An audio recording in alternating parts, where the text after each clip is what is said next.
We rolling. Let's do it. It's kind of cool. Right? It's like real podcast style. That's right, because it's an interview.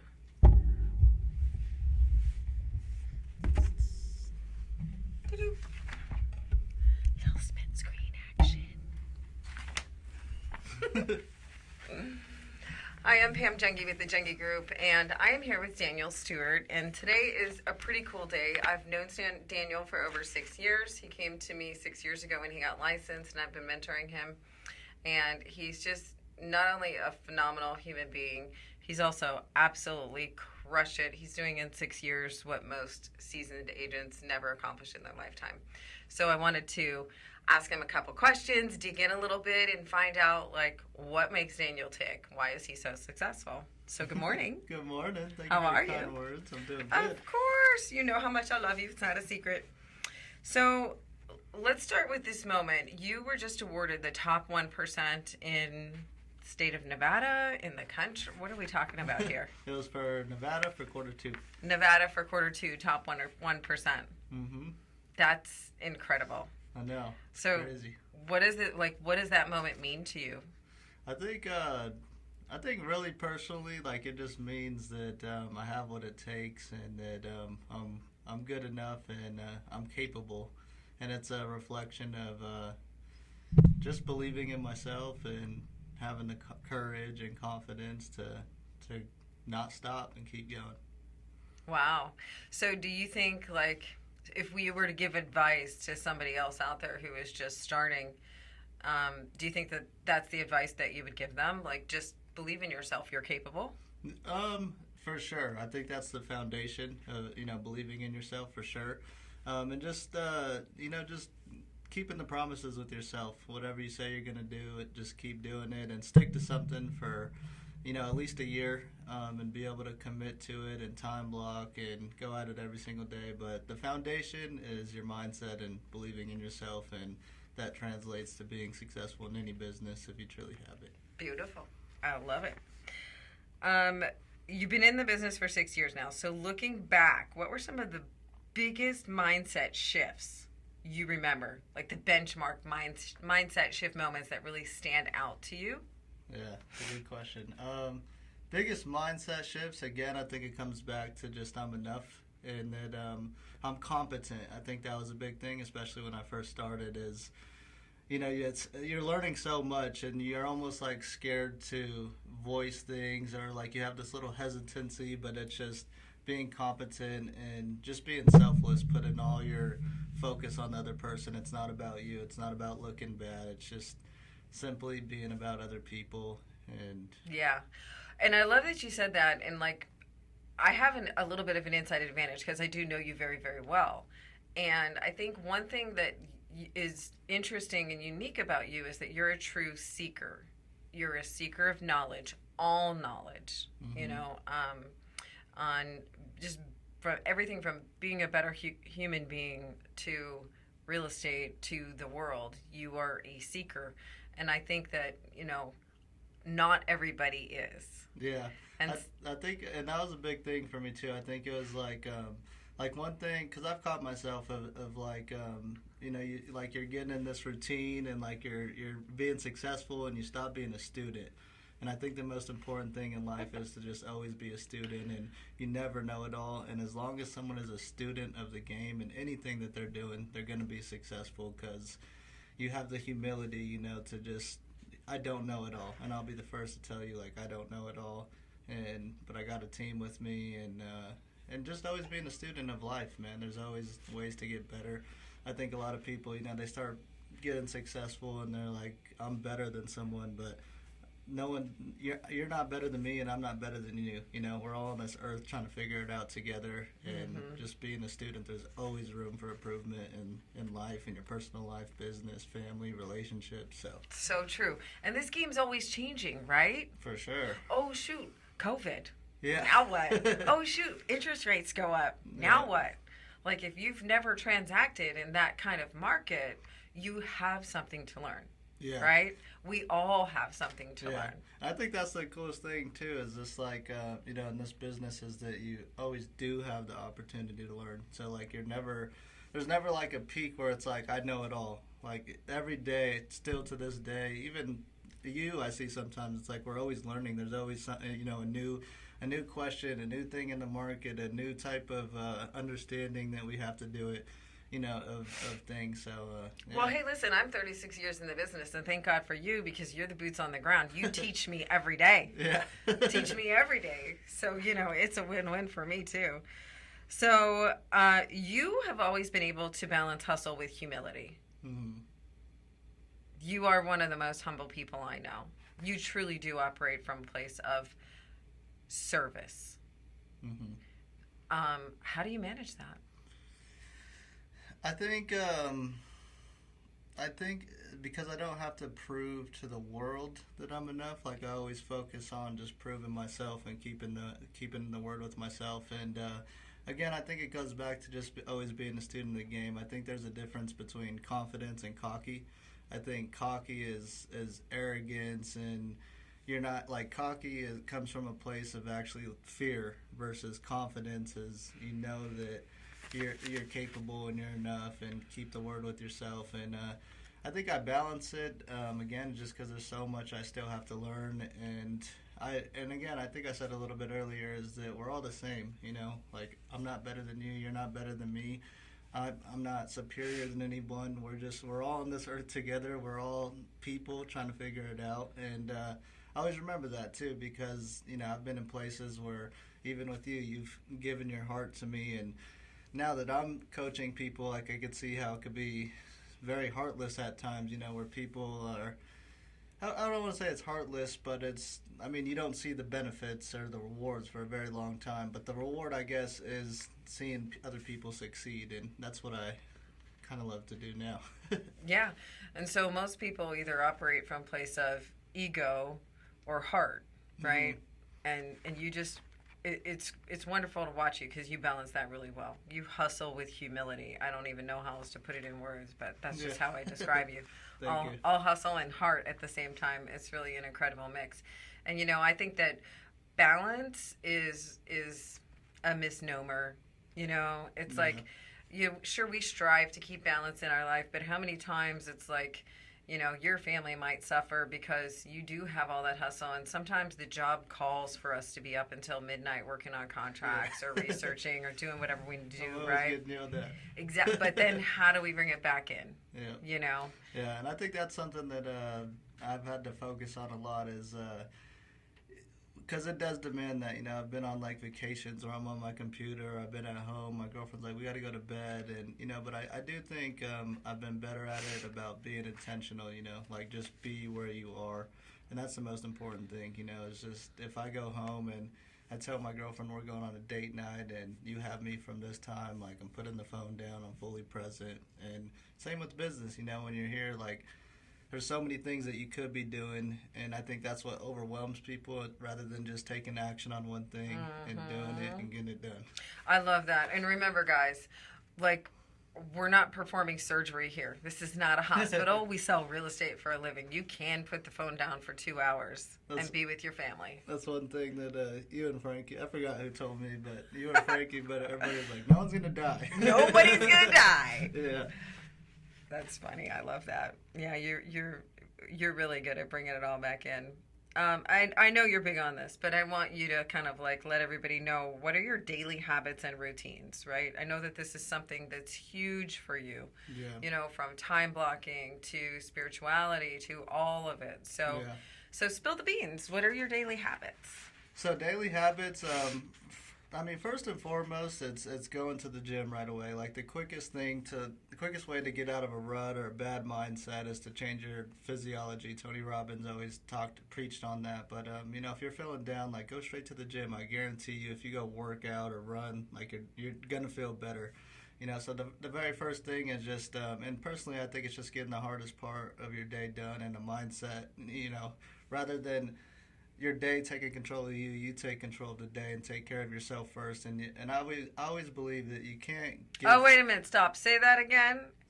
Instead of the day taking control of you, you take control of the day. Boom! I love that. Yeah, so it's and I truly believe like you can't give what you don't have for yourself. So I think loving yourself is taking care of yourself. So I always start the day by going to the gym. Right after the gym, I review my goals and meditate.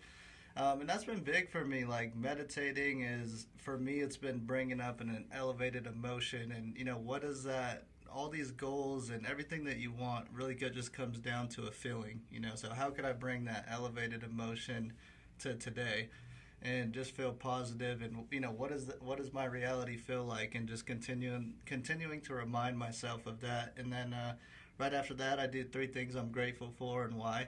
I think the why is important because, again, it brings that emotional aspect. And what I've realized from doing such a small thing like that is that you start to looking forward to being grateful for something. Like you have to do it, so you're like, all right, what am I grateful for? And you're just like constantly in that thing. And you're like laying in bed going, I can't wait to do my gratefulness. Yeah, it's kind of like like an accountability to yourself. So that's like the foundation, and I really think. But you said something in there that you kind of glossed over. Hey, agents, do you know that you should be setting goals? Yeah, like literally have a plan. The lack of a plan is the plan to fail, and all those other sayings out there, but it's true, right? Yeah. You got to know what you're shooting for, and then you reverse engineer it from, okay, this is my goal, how do I get there, right? Yeah, and I think another thing that's been huge for me with when it comes to goals is like you do that yearly goal, and it should feel a little scary, but it should also feel attainable, but another thing that I do is I break down that yearly goal into a quarterly goal. So that number is a lot more attainable than that big number that I like that. Can scare you a little bit, and then it's just all the little things you have to do to reach that goal. And then and when you're breaking it down and you're analyzing it quarterly, you can also go, okay, what worked and what didn't work, and what do I have to tweak so that at the end of the year I'm not sorely disappointed. Yeah, and I think so I had a problem. He used to always tell me is like, stop changing your business plan. Like whatever you're gonna do it. So it's kind of cool because after each quarter, it's almost, I think about it as like a little like a project, I guess, like a quarterly project, and then at the end of that 3 months, you could kind of see what your ROI is. And sometimes, a lot of things take longer than that, but it's you start to see the little rewards and compounding interest of all your actions. And it's a really good point. You said a lot of things take longer than 3 months. This isn't the type of business where you get instant gratification. It's just not. Yeah. You've got to put in the work and be willing to keep putting in the work when you're not seeing immediate results, right? And I think, so that's been a big thing, you were talking about mindset shifts, and it's so easy to get discouraged when you're not where you want to be. So one mindset shift that I tweaked is that rewarding myself for doing the little actions that I said I was going to do. Did I make my calls today? Did I do my follow-ups today? Did I post that video? Those are the rewards. I know it doesn't happen overnight, but as long as I'm doing those things, I truly feel that it's impossible to fail. It's like I tell you guys, I don't know if you remember this, I used to tell you guys, when you do those daily things, you're putting money in the savings account. Yeah. Because one day it's going to turn into a transaction, a client, a relationship, a paycheck, right? Yeah. It's like mailers, man. Like we always, like it's so easy to give up on those, and I've been doing them for years. Right. And I've been in the business for coming up on 5 years. In the first 3 years, I've gotten no business from mailers, and then all of a sudden, in the past couple of years, I've gotten several transactions from people that been holding my mailer for months, years. Right. You just walked into a house and you saw your mailer on somebody's refrigerator. Yep, that's cool. Making it right there. I love that story. Yeah. And that's another thing. It's you're 100% correct. Like whether you're farming an area and you're sending paper mailers, or whether you're email blasting mailers, whatever you're doing. The purpose of that is for them to see your name, your face, your logo, whatever your branding is, as they're carrying it on the way to the garbage can, or they're hitting delete. They're like, okay, it's Daniel again. Yeah. However, you got to hit people at least 7 times before they even recognize you, right? And so don't just get discouraged because you're putting money in the savings account every time you do that. Just keep stacking up the wins, and at the end of the day, I think again it comes back to your confidence, and those are just the little promises I keep to myself, and every time I get a listing, I'm gonna do those mailers, and more so like that's what makes me feel good is I know I'm doing all the things that I said I was gonna do. Yeah, and that's the most important thing to me. I love it. I'm going to wrap up with one more question. Let me pick a juicy one.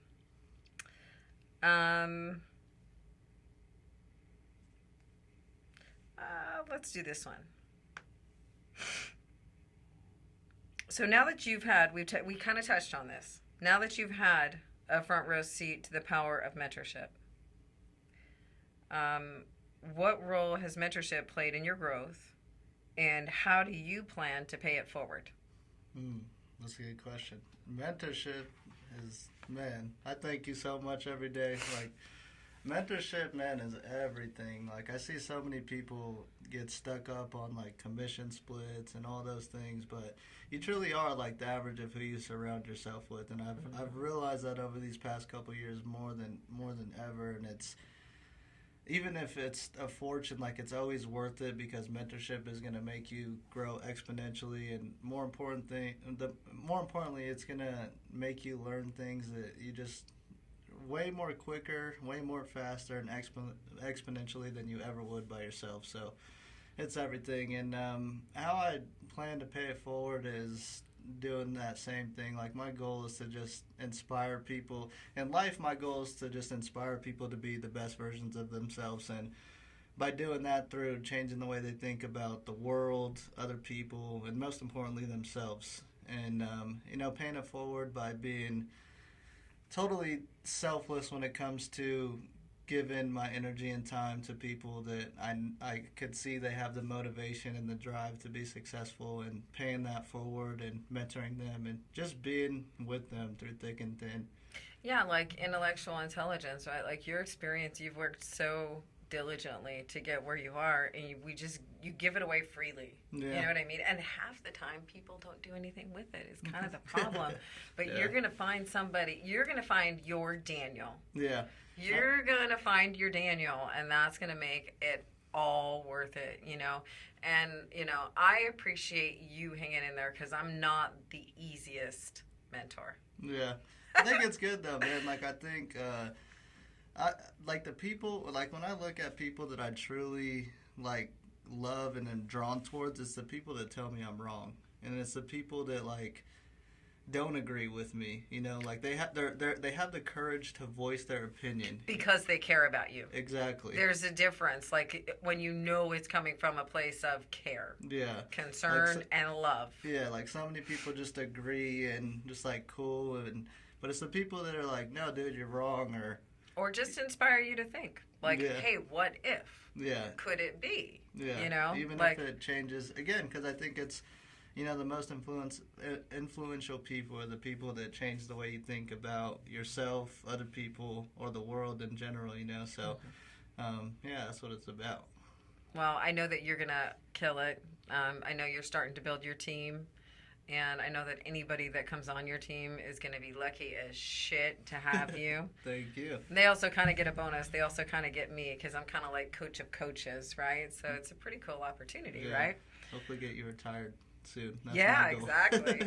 And be careful who you put on the bus, right? Like your time is incredibly valuable, and you want to make sure that you're pouring into people like you that are willing to put in the work. And it doesn't matter. You get somebody that's going 100 miles an hour in the wrong direction, so what? You can just redirect them. At least they're doing something, right? Can't teach people motivation, though. No, not at all, right? Yeah, like I realize that, and that's something, and that's another thing, I'm still learning is, being able to, it's like communication styles, being able to communicate with clients. It's the same thing when it comes on bringing the right people, like now I look for, what kind of values do you have and things like that versus just what, I lied. I'm going to ask you one last question. This is what we're going to close on because you're building the team. Like if you could just put it out there, who are you looking for? Like what kind of agent are you looking for to bring into your fold? Definitely someone who has some character. You know, they're honest. They're willing to be a student and not afraid to look bad or be wrong, because I would rather you be wrong and go in the wrong direction and have a lot of drive, and I could redirect you, versus I can't teach hustle. I mean, that part's up to you. And someone that's just a good person, you know, that treats people good and that cares about people, has a good heart. Those are the most important things to me, honestly, is I'm trying to, because like people on my team, like even our team, I'm so grateful for, because it's like, we're not just like going to work. Like it's who you surround yourself with, and we all feed off of each other. There's some days where I'm going to be down and you bring me up, and vice versa. And as a team leader, you know, it's not like I'm this boss. Like I'm with you. I'm in the trenches with you. We're all doing this together, and I just have some experience and some tips that I could share and help you be better, hopefully quicker, faster, and even better than me. But well, you've got experience, you've got platforms and perks, and you know there's a ton of stuff that comes to the table with you. So you don't have like any requirements as far as you got to be in the business for so many years. You have to close this many transactions. Yeah, I'm really looking, like my ideal agent is someone who's been in the business for a couple of years, and even that's hard to say, because you know, I don't think years in the business necessarily means experience, but you know, someone that's doing 10 to 12 transactions a year that might be a little bit more than average, and bringing those people from 12 transactions to 24 transactions a year, being able to double someone's business. That's definitely your lane. That's your wheelhouse, 100%. Yeah. Yeah, you can definitely support those type of agents. That's awesome. I love that. Well, Daniel, you know I love you. Very partial to you. You're going to kill it. I mean, you have a very, very long career.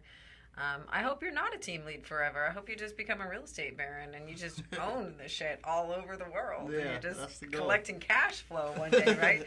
It's a great segue into wealth, this game of real estate, right? It definitely is. And that's and real quick, that was something I realized too, because you know, it's like, especially young people, you know, my age, it's like you want to have it all figured out, and like, you know, like what am I supposed to be doing in life? And one thing that I realized that helped me a lot is that you don't always have to have it figured out. A lot of times you have different purposes throughout your life, you know, so find that purpose that's right now, and it could be a 5-year purpose, a 10-year purpose, and just being all in, versus like thinking you have to have it all figured out right now. And I love real estate, and I think it's the vehicle. You know, I think the highest version of myself is inspiring people to be great people, and no matter what business they're in, you know, if I could just make a difference with one person, changing the way they think, feel, and act, and show up in their life and their relationships, I think that's my highest purpose. And real estate's just a vehicle, and it gives us a ton of opportunities and puts us in great rooms, so. I can't top that. There's nothing else to say.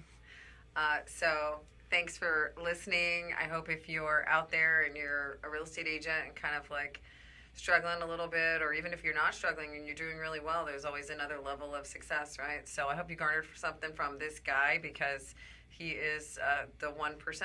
He's a 1%er, which is pretty phenomenal, and I'm super proud. So thank you, Daniel. So are you. Love you. Love you. Okay, boom. Boom. What's up, bud? That was good. So now that I have the new